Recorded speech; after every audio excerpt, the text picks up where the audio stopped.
Okay, we're live. Would y'all like to introduce yourselves? I'm Marjorie Finlayson, and I'm the madam of the house.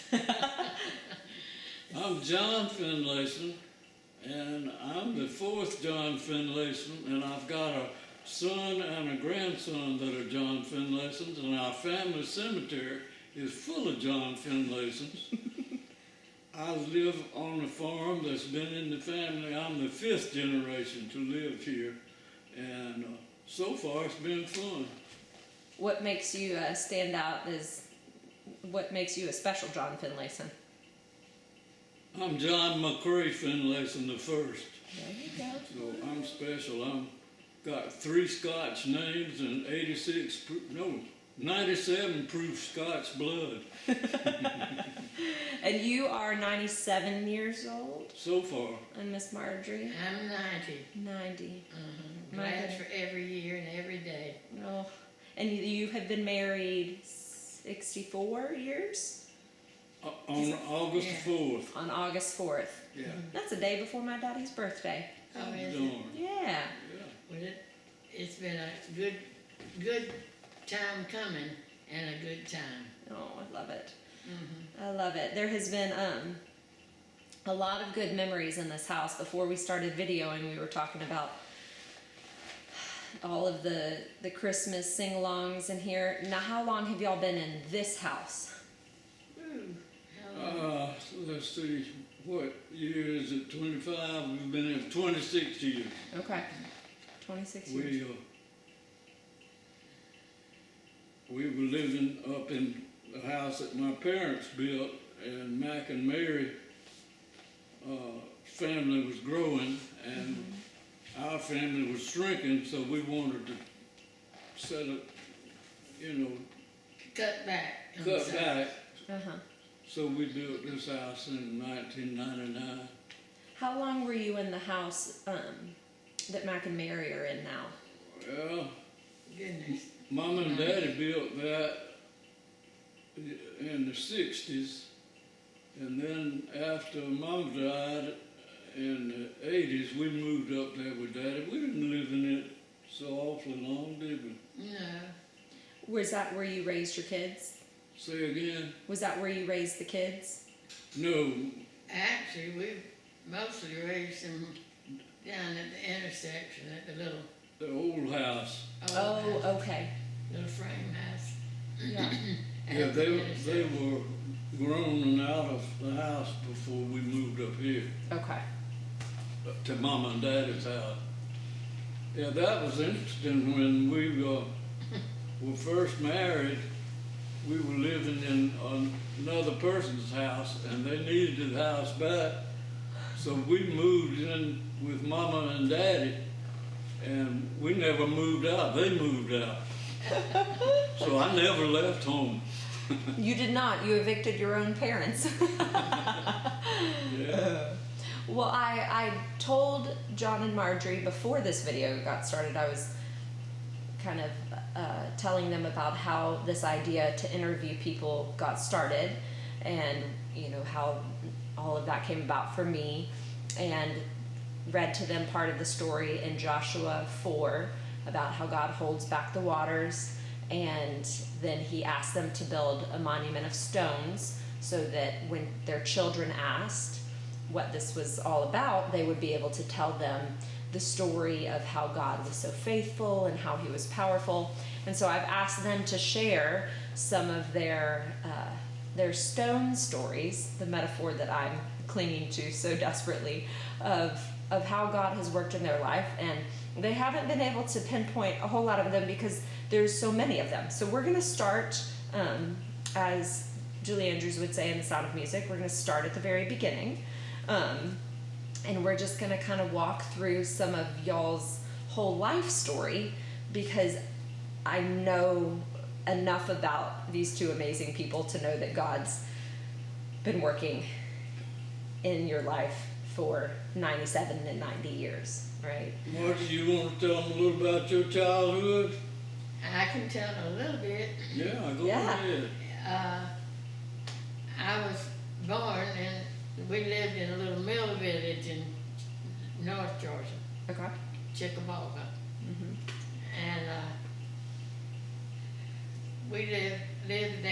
until, what was, how many years, anyway, my childhood and my early schools, like elementary and middle school, was in Chickamauga. And then my mama and daddy moved to South Georgia, a little town in well, close to Claxton. It was a little town called Daisy. It was and it fit its name because it was a nice little town with a few young people that we roamed the streets and played hide and seek on our bicycles and had a really good, wonderful young life. But then when we moved to South Georgia, we became real close. Well, it was a small community, Daisy was, and we were very active in the Methodist church there, and that's where I got a lot of my foundation and my dependence on God. And my mom and dad were very fine Christians, so we lived there until my dad had some sinus problems. The doctor recommended that he move to South Georgia, so that's when we moved to Daisy and lived there and moved to Claxton, and Claxton's what I call home. But anyway, I don't know what else to say about it except that I had a wonderful, fine Christian family. Yeah. And loved every one of them. I'm one of 5. I have 3 brothers and 1 sister. Okay. And we had a very close relationship. I love that. So that's kind of what my kids depended on, Right. because they're close too. So both Mac and Richard, and when we were out here and they would be playing and folks in town would say, I don't know how your kids get along so well. I said, they do, because there's nobody else. If they didn't go play with each other, we wouldn't have anybody else to play with. Yeah. So that's what we got by with. And I don't know what else. Do you want to fill Well, in the gaps until y'all meet, and then y'all can talk about how you met, or tell about and maybe You want me to talk about my childhood? Yeah, if you're ready. I was born in Monticello, on East Pearl Street. Dr. Brinson came to the house, and I was born in the house where I grew up next door to where the Moons live now. And Daddy went broke farming, so he had to get a job, and he became the county agricultural agent to teach other farmers how to farm. And they questioned Daddy about that, and he said that the reason he could help the other farmers, that he had made every mistake that you could possibly make farming, so he could correct most of them. So when my first experience in church, I don't remember, because I was christened in 1928. Dr. Diffenworth christened me, and I must have been a pretty baby. He christened me, he said she and her, all through the christening ceremonies. And when he handed me back to Dad and said, what name shall be given to this child? He said, John McCrae Finlayson. Said Dr. Diffenworth almost dropped me. Oh my gosh. But even though this was a sacred ceremony, the tents on it didn't take. We had, in East End, we had a bunch of boys. I had an older brother that was 5 years older, and nobody could ever had a brother that was any better to him than Ed was to me. And we had a gang in the east part of Monticello, and Daddy called us the East End Terrorists. And fortunately, this was before they had juvenile delinquents. We were called mischievous boys, which was a lot less of cross to bear. As far as God is concerned, He's been with me all the time, and I've been with Him part of the time. It's when I was in college, I kind of got away, but I never got fully away, and He accepted me all the time, and I knew He was there, and when I needed Him, I called on Him. And I have found life is a series of adjustments, and when one of these adjustments comes, God's involved in us getting adjusted, and He's so faithful. We don't talk about Him much, but He just does it for us. And then We depend on Him. yeah, better believe it. John, where did you go to college? Well, when I was graduated from high school in 1945, on July 21st, I joined the Navy to go whip the Japanese. And the Japanese intelligence wasn't very good. It took them 3 weeks to find out I joined, and then they quit. They said it was the atom bomb. It wasn't the atom bomb. It was John They just heard I McRae, was mischievous They just boy. heard I was coming. And the Navy sent me, I was in the Navy V5 NAPP program, Naval Aviation Pilot Preparatory Program. They sent me to Georgia Tech. I went to Georgia Tech for a year, and then they let me go to any college I wanted to. So I went to the Ag School at the University of Florida to learn how to become a pilot. And when I got to pre-flight, they had more pilots than they wanted, and they had changed the weight requirements, and I was 3 pounds underweight. They let me out. I finished college at the University of Florida, and Dad and I had a farming partnership that we finally incorporated, and Mac now has that farming corporation that he works. Okay. Did you go to college, Miss Marjorie? Huh? Did you go to college, Miss Marjorie? I went to college. Did you go to college? Yeah. I was in Georgia, and I went to the village, to the middle, well, what is it? Anyway, it was middle Georgia, Okay.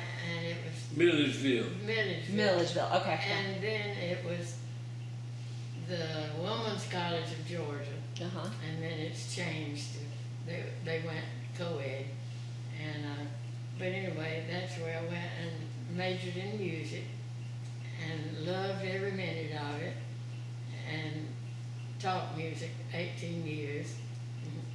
One of my students is sitting here smiling at me. But it was fun. I loved to get music and children together. It's just, and then the Lord. Tell that story about the little boy and going to heaven. Well, it was in the, I had my auto harp, which I carried to every classroom and used it to teach. And because we didn't have a music room at Osceola, but I was teaching a class on instruments of the orchestra, and one of them was the harp, and I, of course, didn't have a harp to show them.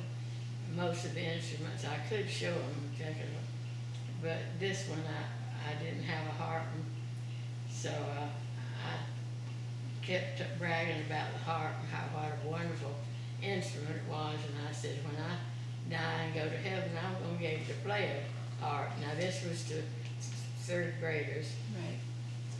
So when I was through with the lesson, this little fella tugged on my shirt and he said, Ms. Finlayson, I can't play a harp, but I can play a piano. I'm taking piano. So I said, so can I get to heaven? Oh. had to back up and tell my whole story. Yeah. Tell them that had nothing to do with it. You don't have to play a musical instrument to get to heaven. Oh, that's sweet. Oh, boy. I'm sure his piano teacher would have wanted you to say, well, if you practice, like I told you. Our son Mac is taking piano from Marjorie now. What? Yeah. That's He is. awesome. He's just 60 years old. Hey, well, there's stories about, I read one the other day. I can't remember how old she was. She was in her 80s and she just graduated from college. And I can hear my mama in my ear right now saying, never stop learning, never stop learning. And I can remember my grandpa, you remember Robbie? When you stop learning, you stop living. That's right. Robbie Absolutely. Warren used to say, the day you stop learning is the day you die. And it is so true. That is so cool that he's doing that. But I got, or any teacher, got stories, no ending. Mm-hmm. And I've got so many that I could tell about my music classes. Oh, I bet. And kids have the best stories. I can attest, as somebody sitting here behind the camera, of being somebody that Miss Marjorie very early on. I don't know when I met y'all. I was probably 4 or 5 years old. Not very old. Not very old. And Miss Marjorie was one of the first people, maybe like the first person, to really introduce me to music and make me fall in love with music. Oh, You know, like to teach me that this is something that one, we use to praise God, but two, it was, I remember it being a form of communicating and a form of expressing our love and our joy, and you always made it so much fun. So Yeah. I am one of many people that you have brought music into our lives, for sure. Well, it's because it was so much of mine. Yeah. I love music, and as I say, I love music and I love children, and to get the two together, that was just a blessing from the Lord. Yeah. Now, did you teach the 18 years that you taught, was that at Osceola? Yeah. Okay. Osceola Christian Academy and out here in Osceola. Wow, that's awesome. She And then- even got me involved in music. We both sang in the church choir until about 2 years ago. About 2 years ago, we were not able to get up into the choir loft, so we had to quit. The choir loft is up there. We still, when we sit in the congregation, they sing anthems that we know. We try not to sing them out loud, but we mouth them with them. Yes, I spent a few years in their granddaughter Anna, and I sang in the choir for a couple of years growing Yeah. up. And the sopranos, where Anna and I sat, and Miss Marjorie, were right in front of the. You were a tenor or a bass? Bass. Bass. I'm a bass. And the section would sit behind us, and I don't know if Marjorie could see you all the time. She'd probably be wagging her finger at you, but he'd every now and then he'd pull our hair, and he'd be whispering things during church, and he was not always paying attention.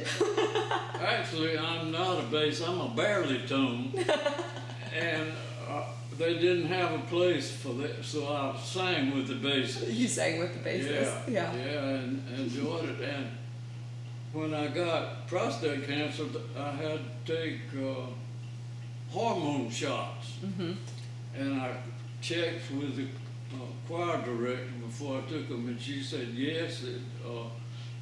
If I needed to, I could drop down to tenor, or go even to alto, or if the shots were so effective, I could sing soprano. You could sing soprano. Yeah. Man, we missed our chance to sing together. Yeah. But the shots didn't agree with me too much. I didn't take many of them. Well, I'm pretty sure there was a one instance where I turned around and looked, and Mr. John had his music upside down, but he was still singing. So, you know, he never stopped you from singing. It didn't matter. You know, I started at a very early age. I was about 8 when I sang my first solo. Really? Yeah, and it was, I remember the first one was His Eyes on the Sparrow, Oh. and I was on the 8 or so, and, Well, okay, where did you sing your first solo? Where was this that you sang your first solo? at the Daisy Methodist Church. Oh. That was our church when I, near Daisy's a little tiny community close to Claxton. Okay. And Yeah. so that's where it was, and Oh, that's so cool. Man, 8 years old. yeah. And then from there on, I sang solos all my life. I remember some of those solos, that's Uh-huh. for sure. Yeah. Do you know that's the last song that I can vividly remember the Freelands singing together in church? That song is so special. Yeah. Well, they were special. They were special. Yeah. Yeah. So, okay, so tell me how you two met. Well, we kind of did that a while ago. She didn't have I the didn't have the machine video. running then, Marjorie. Oh, okay. And I think people need to hear this one because it's fun to me. Okay. You want to tell it? Well, we can both tell it.